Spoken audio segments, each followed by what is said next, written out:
Greetings, children. Welcome to my channel, Inside Accountancy by Shakun. Accounting made easy for you all. Today we'll be talking about Cash Book, which is a special purpose book. In this video, we'll be talking about subsidiary books, cash book, types of cash book, and example based on simple cash book. Now, there are various business transactions that happen in a business, and it becomes really very difficult to record all these transactions in one book of primary entry, that is in journal. So if we keep on recording all the transactions in journal, it will become really very cumbersome and a heavy book to carry. For example, there are many transactions which may relate to receipts of cash or payments of cash or sale or purchase of goods, etc. It may be very convenient to maintain a separate book for each of these class of transactions. For example, the cash transactions may be recorded in the cash book, the purchases may be recorded in the purchase book, the credit sales may be recorded in the sales book, and so on and so forth. Books of this type are known as Book of Original Entry or Primary Entry. It is a special form of journal and a subdivision of it. Journal entry is not passed for the transactions which are recorded in such books. They are posted to the ledger accounts. This system is called the practical system of accounting, which is generally followed in all the large business organizations. These books of original or primary entry are also called special journal or subsidiary books, since the ledger accounts are prepared from the transactions which are recorded in these subsidiary books. There may not be any requirement for any posting because directly ledger posting is done from these subsidiary books. Okay, so now let's talk about the types of subsidiary books. The first and the most important type is the cash book. Cash book records the receipts and payments, including the receipts into and the payments from the bank. So, whenever the cash is coming in or the cash is going out, that is purposely recorded in the cash book. The next book is the purchase book. The purchase book records all the credit purchases of goods. So whenever the goods are purchased and cash is not paid, that is recorded in the purchase book. On similar terms, the next subsidiary book is the sales book, where all the credit sales of goods are recorded. Next we have the returns book. The returns book can be sales return book or purchase return book. Purchase return book records the return of goods which are previously purchased on credit, and sales return book records the return of credit sales which are made by the customers. So returns books are of two types, the sales return book and the purchase return book, which records the return of goods previously purchased or sold. So these are the five main types of subsidiary books, and the transactions which are not recorded anywhere, they find a place in journal proper. So if there is a transaction which does not find a place in cash book or purchase book or sales book or the return book, then that transaction has to be recorded in the journal proper. Moving on. The next topic is the advantages of subsidiary books. Why do we need to prepare the subsidiary books? Why can't we just make the journal? The first and the foremost advantage is division of work. Since in place of one journal, subsidiary books are maintained. So therefore the accounting work, it can easily be divided among a number of persons. So different persons can be given different responsibilities for the preparation of different books. So it helps in the division of work. So work, when it is divided between different individuals, then it becomes more efficient. The next advantage is specialization and efficiency.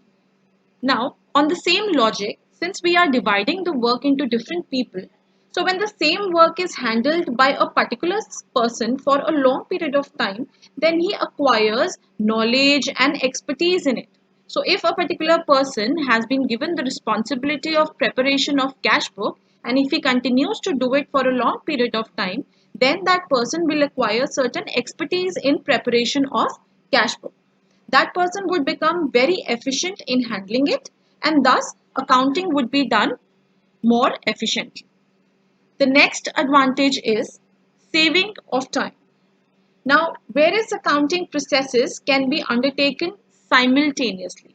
By dividing the work and leading to efficiency, what happens is that different processes can happen simultaneously because of the use of number of books. Since there are number of books that are being prepared, so simultaneously they can be prepared or handled by different individuals. It's not like journal where every transaction, if recorded in the journal, there is just one book, so work will be delayed. So therefore, since there are different books, so it helps in saving time.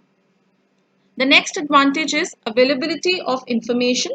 Now, again, since separate books are maintained for separate transactions, therefore the information which is relating to a particular class is available at one place. So if for example, we want to know the information about the total purchases which are made during a particular period, the total credit purchases, we simply have to look at our purchase book and we'll get the answer.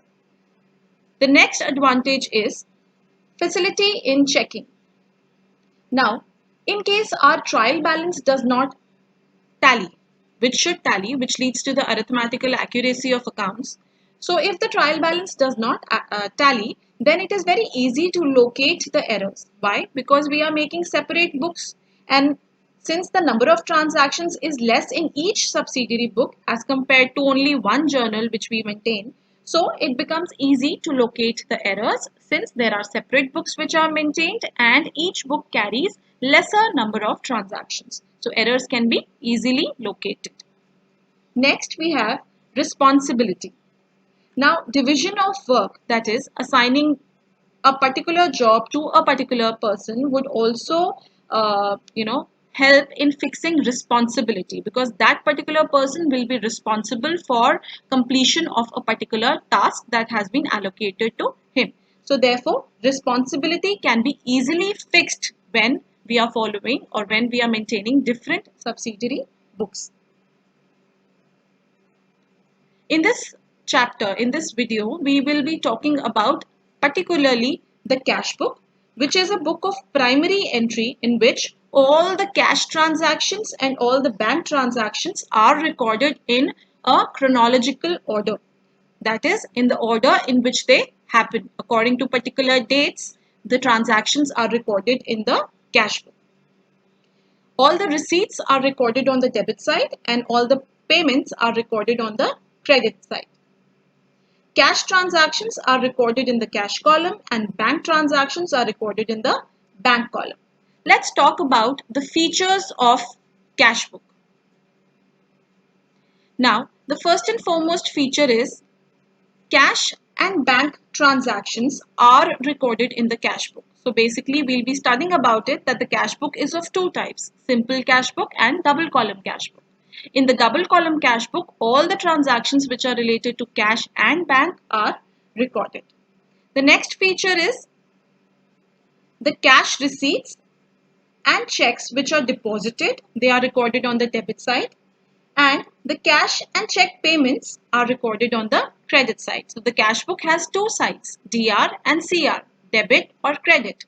All the receipts are recorded on the debit side and all the payments on the credit side.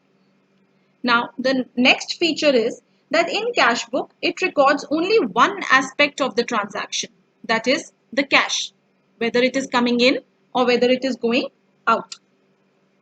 The next feature is that cash and bank transactions are recorded in the cash book in a chronological order. So chronological recording takes place, that is in the order in which the transactions occur. In the same way they are recorded in the cash book. The last feature is that the cash book performs the functions of both the journal and the ledger at the same time. Why it acts as a journal? Because it is a book of prime entry where all the cash transactions are first of all entered, and it also serves the purpose of a ledger because when we make the cash book, we are not required to make separately the cash account. So the cash book and cash account are same. So this was all about the features of cash book. Now, there is a very important statement that cash book is a subsidiary book and it is also a principal book. Now, why is that? Now, cash book is a subsidiary book. Why? Because all the cash and bank transactions, they are recorded in the cash book. And on the basis of such record, ledger accounts are prepared. Therefore, cash book is a subsidiary book because whenever the transaction occurs, the first place where it is recorded is all the cash transactions in the cash book. And from there, the ledger accounts are prepared. Therefore, it is a subsidiary book. Also, cash book is a principal book. Why principal book? Because cash book by itself is a cash account and a bank account. The balances are directly transferred to the trial balance. Therefore, it is a part of ledger. As I already told you that our cash book is a book of prime entry. That's why it's a subsidiary book. And the cash book is a substitute for cash account also or the bank account also. Therefore, we call it as a principal book. Moving on, let's talk about the types of cash book. Now, there are two types of cash books that are there in your syllabus. The first one is simple or single column cash book. As the name itself is suggesting, simple or single column cash book means where the amount column, there is only one amount column, that is for cash. The second type of cash book is two column or double column cash book. So as the name again is suggesting, two column means there are two amount columns. Two amount columns on the debit side and two amount columns on the credit side. One column is for cash and the other column is for bank. So in a single column or a simple cash book, there is just one amount column for cash only. Only cash transactions are recorded. But in a double column cash book, cash as well as bank transactions are recorded. Moving on, let's have a look at the format of a simple cash book. If you look at the format, it is a T-shaped account. Okay, so this is a T-shaped account where the left hand side is the debit side and the right hand side is the credit side. So on the left hand side as well as right hand side, we have the same columns, that is date, which records the date on which the transaction is entered into. Then we have particular column in which we write the name of the account under which cash has been received or paid. Okay, I am talking about both sides. So here under particulars, we are going to write the name of the account under which the cash has been received or paid. Then we have ledger folio. Now in the column for ledger folio, basically this is the page number of the ledger. That is where the amount is posted or written. So ledger folio is the page number of the ledger book, that this entry, any entry which may be shown here, it is shown on which page number in the ledger book that is mentioned here. Okay.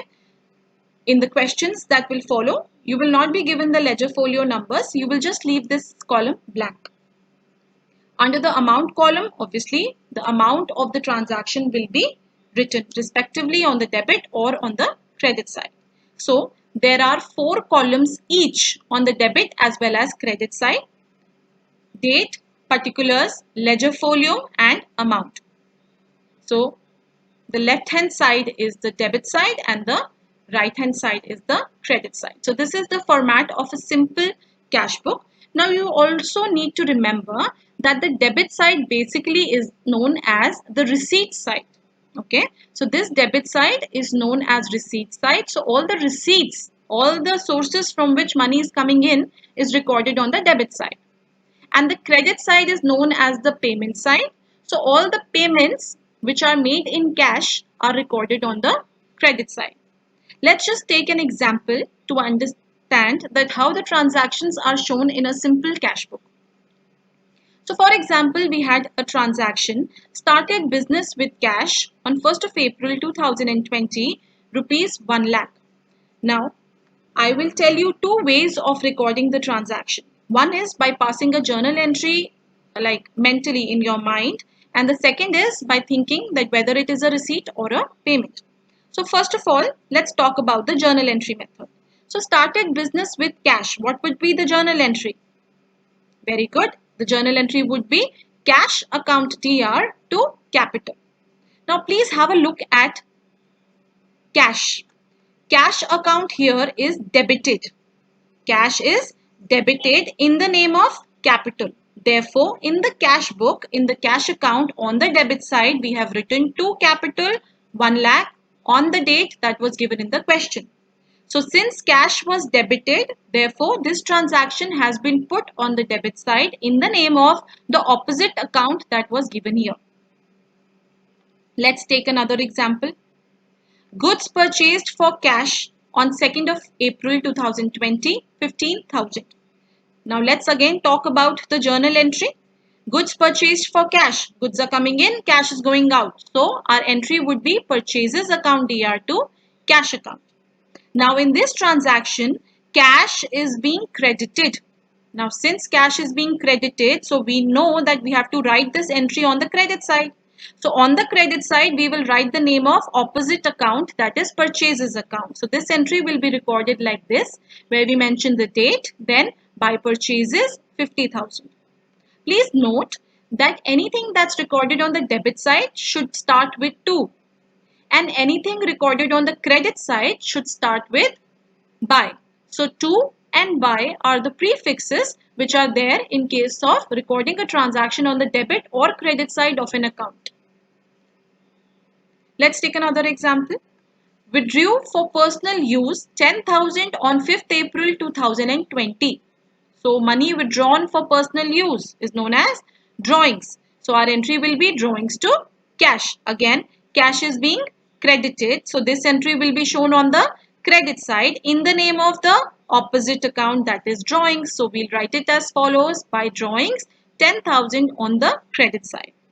So this was through the journal entry method. Now let's say we don't want to pass the journal entry. We want to do it directly. Obviously in the question also you don't need to pass the journal entry, but by following the journal entry method, at least in your mind you are clear about the treatment of the particular transaction. Now let's try and do this question directly. So started business with cash. It means cash is coming in. So since cash is coming in, it is recorded on the receipt side to capital. Next entry, goods purchased for cash. Cash is going out. So it's a payment. So it should be recorded on the payment side. So why are we making the payment? For the goods being purchased. So therefore by purchases.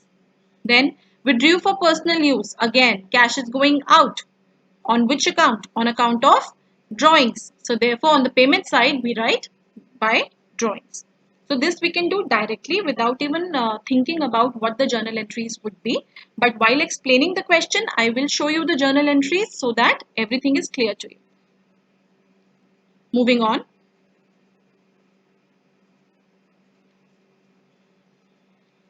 Okay, so now let's look at a problem, a question that has to be solved. Prepare a simple cash book from the following transactions of Mr. Ram Gopal of Delhi. You've been given certain set of transactions here and we are required to prepare a subsidiary book, a cash book. Okay. So let's first see what is the format of our cash book. Our cash book format is simple, just like this, where we have date, particulars, ledger folio, amount, again date, particulars, ledger folio and amount. Please note that the cash column in the cash book, it cannot show a credit balance. This you will understand more so when we find out the balance. Now let's go back to the question. The first transaction is Mr. Ram Gopal commenced business with cash. Now since he commenced business with cash, the journal entry would be cash account DR to capital. Now look at cash. Cash is being debited in the name of capital. So on the debit side, we are going to write, to capital 80,000. Okay, so first transaction done. Now let's look at the second transaction. He bought goods for cash 50,000. Bought goods for cash. Journal entry will be purchase account DR to cash. So cash is going out. So therefore this should be recorded on the credit side. Since cash is being credited, this entry is recorded on the credit side. Let's see how it appears. So on the credit side, we are writing buy purchases, total amount 50,000. Second entry done. Let's move back to the question. Sold goods for cash. When we are selling goods for cash, our journal entry will be cash account DR to sales. Again, cash is being debited. So on the debit side, we'll write to sales. Let's see how it shows. So on the debit side, we are going to write to sales and the amount is 1,000. The next transaction is received cash from Mr. Manohar Lal. Received cash. Cash is coming in. So cash account DR to Manohar Lal account. So cash is being debited. So where will this transaction be recorded? Since cash is being debited, it will be recorded on the debit side in the name of to Manohar Lal. Total amount 3600. Okay. Moving back to the question. Paid into bank. What have you paid into bank? You have paid cash. You have deposited money into bank. So our entry will be bank account DR to cash account. Since cash is going out and money is being deposited into the bank. Now we only have to look at cash. Cash is being credited here. Therefore, in our question, we will record it on the credit side by bank amount 30,000 on the credit side because amount is going out. Otherwise also you can do it directly. Money is coming in all these cases and money is going out. It's a payment in all these cases. Moving back to the question. The next transaction is paid cash to Hari Krishna. So paid cash to Hari Krishna. Hari Krishna is the receiver. So our entry would be Hari Krishna account DR to cash. Again, cash is being credited. So therefore, on the credit side, we will record this transaction by Hari Krishna 2150.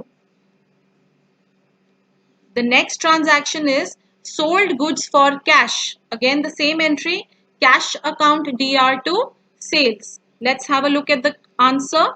So since this is a receipt of money, this is recorded on the debit side. Cash sales are always recorded on the debit side. Moving back to the question, the next transaction is paid for stationery. You are making a payment for stationery. Our entry would be stationery to cash. So in this entry, cash is being credited. So on the credit side, we will record the outflow of cash by stationery. Let's look back at the question. Paid for office furniture 1850. Paid. So that means furniture is coming in and cash is going out. Cash is being credited. So again, this entry will be recorded on the credit side of simple cash book since it is a payment made for purchase of furniture. Going back to the question, received from Mr. Kailash Chand. So what have we received? We have received cash and Kailash Chand is a giver. So cash to Kailash Chand, cash is coming in, it is a receipt. Cash is coming in, it is a receipt. So therefore it will be recorded on the debit side of simple cash book in the name of Kailash Chand.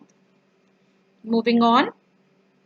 The next transaction is paid for advertising.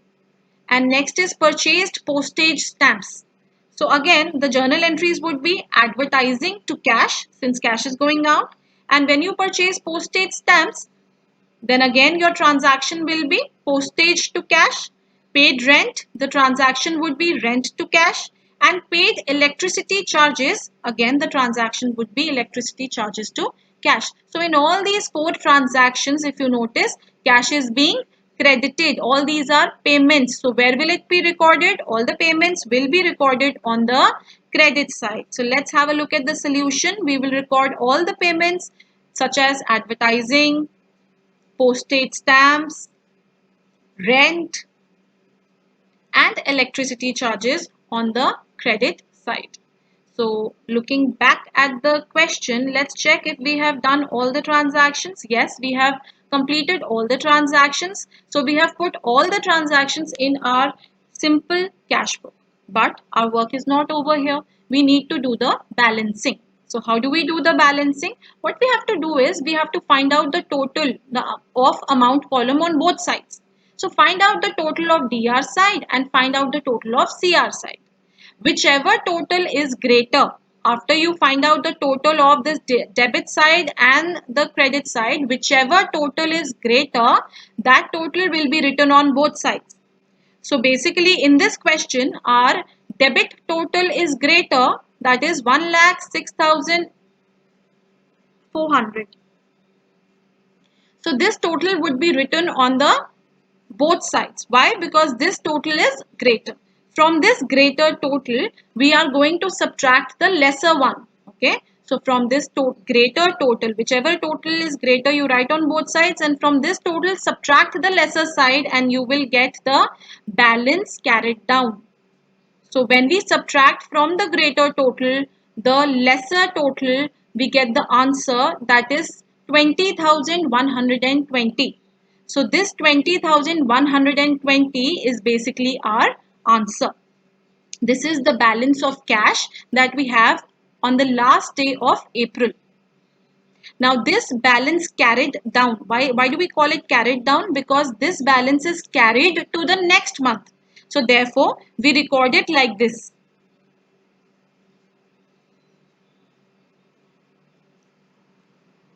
Yes, we record it like this. On May 1, 2 balance brought down 20120. Okay, so the balance carried down becomes the brought down balance on May 1. So our question is done and it is calculated. The answer is calculated. The balancing figure is done. Please always remember that the cash column in the cash book cannot show credit balance. The cash book, the simple cash book or the cash column will always have a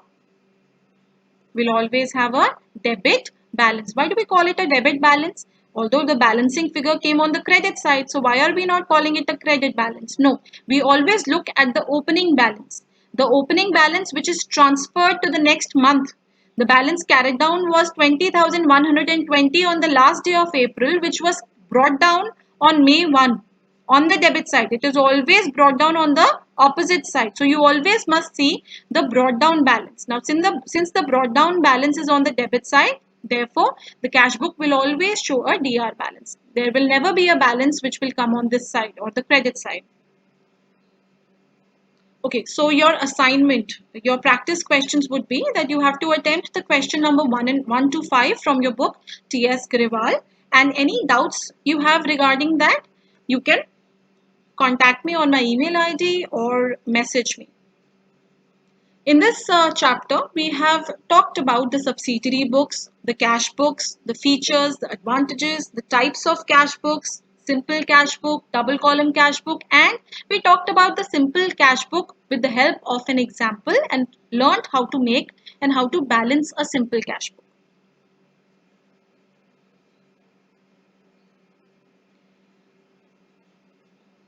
So thank you so much for being so patient and listening to me so intently. If you have any questions, you can leave comments or you can contact me on my email ID. So this is, in case you liked my content, please don't forget to like, share and subscribe. So this is Inside Accountancy by Shakun signing off. Thank you so much.